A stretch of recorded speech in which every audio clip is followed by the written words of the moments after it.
నువ్వు నీ కూతురు పెళ్లి మాటలకు వెడుతున్నా నీ ఇంటి సింహాసనం దగ్గరికి వెళ్ళి చెప్పుకోగలగాలి. నా ఈ సంబంధం నా కూతురికి యోగ్యమైతే స్వామి చేయించు, ఈ సంబంధం అయిపోయేటట్టుగా చేయండి స్వామి. అయిపోతుంది. తర్వాత వచ్చే పరిణామాలకు ఆయన బాధ్యుడు కాదు. నీ కోడలు నీకు అన్నం పెట్టకపోతే ఆయన దగ్గరికి వెళ్ళి చెప్పవు, నువ్వు అడగలేదు కదా. ఈ సంబంధం యోగ్యమైతే మా వంశం దాని వలన కీర్తి గణిస్తుంది అనుకుంటే, ఆమె నా వంశంలోకి ప్రవేశించడం వల్ల, నా ఇంటి కోడలవడం వల్ల నా ఇల్లు పరమపావనం అవుతుందనుకుంటే ఈశ్వరామని కోడలిచ్చి, ఆమె పైకి మాకు చాలా అందంగా కనపడింది, ఆమె చదువుకున్న చదువు నచ్చింది, ఆయన కుటుంబం నచ్చింది, కానీ ఆమె కోడలైన తర్వాత నీకు తెలుసు, ఆమె రావచ్చో రాకూడదో నీకు తెలుసు, పెద్దరిక నీది. కాబట్టి పరమేశ్వర నువ్వు నిర్ణయించు. ఆమెకు ఆ అదృష్టం ఉంటే చేస్తాడు, లేకపోతే ఏదో మిష పెట్టి తీసేస్తాడు, అవనివ్వడు. ఆఖరికి ఆయన నిర్ణయం చేస్తాడు, ఆమె కోడలవుతుంది, నువ్వు నిశ్చింతగా పడుకో. ఎందుకని? ఈశ్వరుడు పంపాడు నీ ఇంటి కోడలుగా, నీకు బెంగలేదు. నువ్వు ఈశ్వరుడికి చెప్పుకోవడం అలవాటైతే నీ చేసిన నిర్ణయానికి నీకు ధైర్యం ఉంటుంది. నేను పరమాత్మ నిర్ణయానికి ఒడంబడ్డాను. నీ నిర్ణయాన్ని పరమేశ్వరుడికి చెప్పేది అయిపోయేటట్టు చేయమని అడక్కు, నాకు యోగ్యమైనది చేయించి పెట్టనడు. భగవంతుని యొక్క స్తుతి అంటే అస్తమానం ఏదో స్తోత్రం చెయ్యడం కాదండి. స్తుతి అంటే నీకు చేసిన ఉపకారము ఈశ్వరుడి వలన జరిగినది అని గుర్తిరిగి కృతజ్ఞతను ఆవిష్కరించుట అంతే స్తోత్రం అంటే. నాకు ఆఫీసులో ఓ ప్రమోషన్ వచ్చింది అనుకోండి, పైకి నేను మా ఆఫీసర్ గారికో నా కొలీగ్స్కో ఎవరికో కంగ్రాట్స్ అంటే ఓసారి చేయి కలిపి థ్యాంక్ యూ అనొచ్చు. కానీ అసలు థ్యాంక్స్ చెప్పవలసింది ఎవరికో తెలుసా అండి? ఈశ్వర, ఇన్ని కోట్ల మంది ఉద్యోగం లేకుండా తిరుగుతున్న రోజుల్లో ఆఫ్టర్ ఆల్ నేను చదువుకున్న BCom PG diploma in industry relations personnel మేనేజ్మెంట్కి నాకు ఉద్యోగం ఇచ్చి నా కాళ్ళు చేతులు నా మేధ దెబ్బతినకుండా నన్ను కాపాడి నాకు ప్రమోషన్ ఇచ్చి నువ్వు ఈ ఉద్యోగంలో ఉండడానికి అర్హుడివి అని నా చేత అనిపించి నాకు అధికారం ఇచ్చి నన్ను 10 మంది చూసి నమస్కరించేటట్టు చేసినటువంటి స్వామివి నువ్వు కదా. నీ అనుగ్రహం లేని నాడు నాకు ఇది ఎక్కడి నుంచి వస్తుంది? నాకు ఇటువంటి అనుగ్రహం ఇచ్చి నేను 10 మంది చేత గౌరవింపబడుతుంటే నన్ను నమ్ముకున్నందుకు నిన్ను ఇంత గౌరవింప చేశాను చూసావా అని నువ్వు పొంగిపోతున్నావా? స్వామి, నీకు నా కృతజ్ఞతలు, నమస్కరిస్తున్నాను అని మీరు సంస్కృతంలో చెప్పక్కర్లేదు, మౌనంగా మనసుతో చెప్తే దానికి పొంగిపోతాడు ఆయన. ఈశ్వరుడు యొక్క అనుగ్రహము అంటూ ఉండాలి, కానీ ఆ అనుగ్రహం ఎప్పుడో రావలసినటువంటి ఆపద నుంచి తప్పించడానికి ఇప్పుడే కావలసినటువంటి సంభారములను సమకూరుస్తుంది. ఆయన అనుగ్రహం లేదనుకోండి, ఇప్పుడు బాగుంది అనిపించినటువంటి వర్తమానంలోని సంఘటన భవిష్యత్తులో చాలా ఉపద్రవాన్ని తీసుకొచ్చేదై ఉంటుంది. అది సర్వకాలముల యందు రక్షణ కల్పించేదిగా ఉండాలి అంటే ఒక్క ఈశ్వరుని యొక్క అనుగ్రహము వినా మార్గము వేరొకటి ఉండదు. మీకు తీసుకొచ్చి ఇంత అన్నం పెట్టేశారనుకోండి, మీరు తినగలరా? మీ కడుపు నిండడానికి ఇంత అన్నం దొరికింది అనుకోండి, చాలు. ఇంత అన్నం ఇవాళ తినడానికి ఈశ్వరుడు ఇచ్చాడు, అది నమలడానికి పళ్ళు ఇచ్చాడు, పళ్ళు ఉంచాడు, కడుపులోకి వెళ్ళిన దాన్ని జీర్ణం చేస్తున్నాడు, చాలు. ఇంకింతకన్నా ఏం కావాలి నాకు? ఇంకా 10 బస్తాలు ఉంటే తింటానా ఈ పూట? చాలు. ఏ పూటకు ఆ పూట నాకు ఆకలేసినప్పుడు వెంటనే అన్నం దొరికేట్టు ఈశ్వరుడు చేస్తున్నాడు. ఇంకింతకన్నా ఏం కావాలి? ఇది నమ్మాడు కావ్యకంత గణపతి ముని. కాబట్టి అరుణాచలం వెళ్ళి తమ్ముడు ఏడుస్తున్నాడు అన్నం లేదని. వెళ్ళి ఒక బ్రాహ్మణ గృహం కనబడింది. ఆ బ్రాహ్మణ గృహం ముందు నిలబడి భవతి భిక్షాం దేహి అన్నాడు. కాలి గజ్జలు గల్లుమంటూ ఒక ఆవిడ బయటికి వచ్చి, అయ్యో నాయన ఆకలితో ఉన్నారా, రండిని కూర్చోపెట్టి అన్నం పెట్టింది. ఇద్దరు అన్నం తినేశారు అన్నదమ్ములు. తాంబూలం వేసుకుని ఆయన అరుగు మీద పడుకోండి అంది. అమ్మా ఇంటాయన నీరమ్మా అన్నారు. ఇంటాయన లోపల ఉన్నాడయ్యా, ఆయన దర్శనమంతా తేలిగ్గా దొరికేది కాదులే అంది. ఆయన తాంబూలం వేసుకుని ఆవిడ దక్షిణ ఇచ్చిన దక్షిణ కూడా ఉంది. అన్నదమ్ములు ఇద్దరూ అలిసిపోయి కడుపు నిండా తిని అరుగు మీద పడుకున్నారు. మర్నాడు తెల్లవారుజామున తెలివచ్చింది. ఆ తల్లి నిన్న రాత్రి ఆకలితో ఉన్నప్పుడు అన్నం పెట్టింది, ఆ అమ్మకో నమస్కారం అనుకుని చూశాడు. అది గణపతి గుడి యొక్క అరుగు. ఎక్కడి నుంచి వచ్చింది ఇల్లు? నమ్ముకున్న వాడికి నమ్ముకున్నంత. నీకు ఆకలేసినప్పుడు అన్నం పెట్టడానికి జగదంబ నీ వెంట తిరిగితే నీకు ఇంకే ఐశ్వర్యం కావాలి? నువ్వు నమ్ముకుని అమ్మని ఇక్కడ సుప్రతిష్ఠితం చేసుకుంటే నీకు ఇంకింతకన్నా ఏ ఐశ్వర్యం కావాలి? సమస్త జగదాధారుడు నావాడై ఉన్నాడు అన్న తృప్తి కలిగి ఉండడం దమం. ఎవడు ఈశ్వరుడు యందు భక్తితో ఉండి నియమపాలనం చేస్తాడో అది నిజమైన సుఖం. ఎవడు ఈ శరీరంతో అన్ని అనుభవిద్దామని దాచేసుకుంటాడో, ఈ శరీరం ఉండిపోతుందని నమ్ముకుంటాడో అదే దుఃఖం. మీరు ఏ రకంగానైనా సరే అనుబంధం అంటూ పెట్టుకుంటే ఈశ్వరుడితో పెట్టుకోవాలి.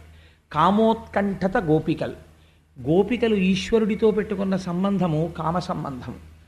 కామోత్కంఠత గోపికల్ భయమునన్ కంసుడు భయంతో ఆరాధించాడు, చంపేస్తాడేమో, పుట్టి చంపేస్తాడేమోనని.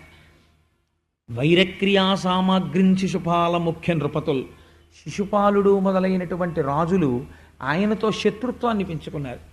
సంబంధులై వృష్ణివంశీయులందరూ కూడా కృష్ణుడు మాకు బంధువు అని అనుబంధాన్ని పెంచుకున్నారు. ప్రేమన్ మీరలు అంటే నారదుడు ధర్మరాజుతో చెప్తున్నాడు, మీరందరూ కూడా ఆయన్ని ప్రేమతో ఆరాధన చేశారు. భక్తి మేము ఆయన్ని భక్తితో ఆరాధించాం అంటే నారదుడు. భక్తి ఇది చక్రింకంటిమి ఇలా మనందరం కూడా కృష్ణ పరమాత్మతో అనుబంధం పెట్టుకున్నాం. ఎట్లైన నుద్ధామధ్యానగరిష్ఠులైన హరిచందన్ వచ్చు ధాత్రీశ్వర. ఏ రకంగా ఈశ్వరుడితో అనుబంధం పెట్టుకున్నా ఈశ్వరుణ్ణే చేడుతాం. పసిపిల్లవాడు తెలియక దీపాన్ని ముట్టుకున్నాడు, చెయ్యి కాలుతుంది. మధ్య వయస్కుడు ముట్టుకున్నాడు, చెయ్యి కాలుతుంది. పరమవృద్ధుడు ముట్టుకున్నాడు, కాలుతుంది. జ్ఞాని ముట్టుకున్నాడు, కాలుతుంది. ఎవరు ముట్టుకున్నా కాల్చడం దీపం యొక్క స్వభావం. ఏ భావనతో ముట్టుకోండి, అయ్యో దీపం ఎంత బాగుందో అని వేలు పెట్టినా కాలుతుంది. మీరు పరాకుగా ఉండి ముట్టుకున్నా కాలుతుంది. కాల్చడం దాని స్వభావం. అలాగే ఉద్ధరించడం ఈశ్వరుడు యొక్క స్వభావం. అందుకని మనస్సుని ప్రయత్నపూర్వకంగా లౌకికమైనటువంటి అనుబంధాలలోంచి ఈశ్వరుడి వైపుకి తిప్పి పెట్టారనుకోండి. తిప్పి పెట్టడం అంటే చాలామందికి ఒక దురభిప్రాయం ఉంటుంది ప్రపంచంలో. మనస్సుని తిప్పి ఈశ్వరుడు యందు పెట్టడం అంటే సంసారాన్ని వదిలిపెట్టేయడం అండి అని. అలా ఏం ఉండదు. ఇది ఎలా ఉంటుందంటే, మీ ఇంట్లో 8 పంపులు ఉంటాయి. సింకులో ఒక పంపు ఉంటుంది, వాష్ బేసిన్లో ఒక పంపు ఉంటుంది, స్నానం చేసేటప్పుడు బాత్రూంలో ఒక పంపు ఉంటుంది. సెల్ ఫోన్స్ కట్టేయండి సార్. ఆ తర్వాత మీరు సెల్ ఫోన్ తీసుకొచ్చి ఇక్కడ మాట్లాడితే 100 మందికి డిస్టర్బెన్స్ ఉంటుంది భాగవతానికి సెల్ ఫోన్ అవసరమా? అంత సెల్ ఫోన్ మీకు వస్తుందనుకుంటే బయట నుంచోండి వెళ్ళి. కాబట్టి ఎక్కడో సింక్లో ఓ పంపు ఉంటుంది, వాష్ బేసిన్లో ఓ పంపు ఉంటుంది, బాత్రూంలో ఓ పంపు ఉంటుంది. ఇన్ని పంపుల్లోనూ నీళ్లు రాలేదనుకోండి, రాకపోతే ప్రతి పంపు గొట్టంలోనూ నీళ్లు పోయిరు. పైన ఉన్న ఓవర్ హెడ్ వాటర్ ట్యాంక్లో నీళ్లు పోస్తారు. ఓవర్ హెడ్ వాటర్ ట్యాంక్లో నీళ్లు పోస్తే అన్ని పంపుల్లోకి నీళ్లు వస్తాయి.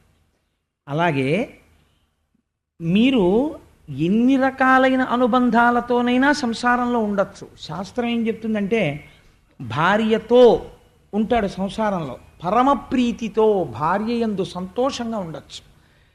ఎన్ని మాటలు మీరు భార్యని ముద్దుగా చూసినా ఒక మాట మర్చిపోకూడదు, లక్ష్మీదేవి అనుగ్రహంతో నాకు ఇటువంటి ఇల్లాలు దొరికింది అనుకుంటూ ఉండాలి.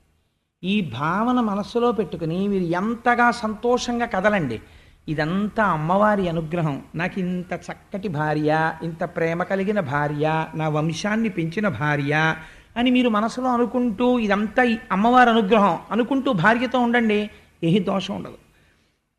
నా బిడ్డడికి ఓ మంచి సీట్ వచ్చింది, ఈశ్వరానుగ్రహం. ఆయన మేధస్సునిచ్చాడు, చక్కగా ఆరోగ్యాన్ని ఇచ్చాడు, వాడు చక్కగా చదువుకుంటున్నాడు, వృద్ధిలోకి వస్తున్నాడు, ఇది ఈశ్వరానుగ్రహం. మీరు ఒక మంచి మధుర పదార్థం తిన్నారు, ఈ మధుర పదార్థం చాలామంది తినలేరు, కానీ తినగలిగే అదృష్టాన్ని నాకు ఈశ్వరుడు ఇచ్చాడు. ఏది చేసినా ఈశ్వరుడితో అనుసంధానం చేసుకుంటూ ఉండడం. ఈ చేసుకోవడం వస్తే ఓవర్ హెడ్ వాటర్ ట్యాంక్ నింపుకుని అన్ని పంపుల్లోంచి నీళ్లు పొందడంతో సమానం అవుతుంది అది. కాబట్టి ఇందులో ఏ ప్రేమ భావన చేత మంచిది, మిగిలినవి కూడా మంచివే, నేను కాదన్నాను, అది కూడా ఈశ్వరుణ్ణి చేరుస్తాయి. కానీ ప్రతి క్షణం నరకమే. ఈశ్వరుడితో శత్రుత్వం పెట్టుకుని కూడా ఈశ్వరుణ్ణి పొందిన వాళ్ళు ఉన్నారు. హిరణ్యకశిపుడు పొందాడు. కానీ భగవంతుడితో శత్రుత్వం పెట్టుకుని బతికినటువంటి బ్రతుకు 10 మంది చేత అసహ్యింపబడుతుంది. అలా బ్రతకకూడదు. ఈశ్వరుడు యందు ప్రేమతో బ్రతికిన బ్రతుకు 10 మంది చేత ఆదరింపబడుతుంది, మంచి సద్బుద్ధినిస్తుంది, ఇహమునందు మంచి నడువడినిస్తుంది, పరమునందు ఈశ్వరుని యొక్క అనుగ్రహాన్ని కటాక్షించి ఆయన యొక్క పాదములు చేరుకునేటటువంటి అదృష్టాన్ని కటాక్షిస్తుంది. కాబట్టి సాత్వికమైనటువంటి భక్తి అన్నిటిలోకి చాలా గొప్ప భక్తి. ఈ భక్తితో ఉండడానికి, ఈశ్వరుణ్ణి పట్టుకోవడానికి మీకు ఒక ఆలంబనం కావాలి. మీరు ఏమీ వినకుండా అసలు భగవత్ స్వరూపం గురించి ఏమీ తెలియకుండా భగవంతుణ్ణి పట్టుకో అని మీరు మనస్సును అన్నారనుకోండి, అది ఎలా పట్టుకుంటుంది? పట్టుకోదు. మీకు లోపల అది బాగా పట్టుకోవాలంటే అందరికన్నా బాగా సులభుడై రావాలి పరమాత్మ. లేకపోతే ఆయనకి ఏమి కర్మండి? ఒక పసిపిల్లవాళ్లే పుట్టి పశువుల వెంట పరిగెత్తి, ఆవుల వెంట పరిగెత్తి, దూడల వెంట పరిగెత్తి, చోరలీల చేసి ఎందుకన్ని లీలలు చేశాడు అంటే, ఈ లీలలు చేయడం వెనకాతల అంతరార్థం ఏమిటంటే, మీకు దాని లోపల ఉన్న రహస్యం అర్థం అవ్వచ్చు, అర్థం అవ్వకపోవచ్చు. కనీసం బాహ్యంలో ఆ కథ మనస్సుని పట్టుకుందనుకోండి, పట్టుకుంటే మనస్సు అస్తమానం తరచి తరచి తరచి తరచి దాని గురించి ఆలోచిస్తుంది. ఆలోచించినప్పుడు పట్టుకున్న వస్తువు దేన్ని పట్టుకుంది? కృష్ణుడిని పట్టుకుంది. రసో వై సహా అని పేరు ఆయనకి. కాబట్టి అది ఏ ఫలితాన్ని ఇస్తుంది? ఈశ్వరుడి దగ్గరికే చేరుస్తుంది. మనస్సుకి అపారమైనటువంటి తృప్తిని, ప్రశాంతతని కల్పిస్తుంది.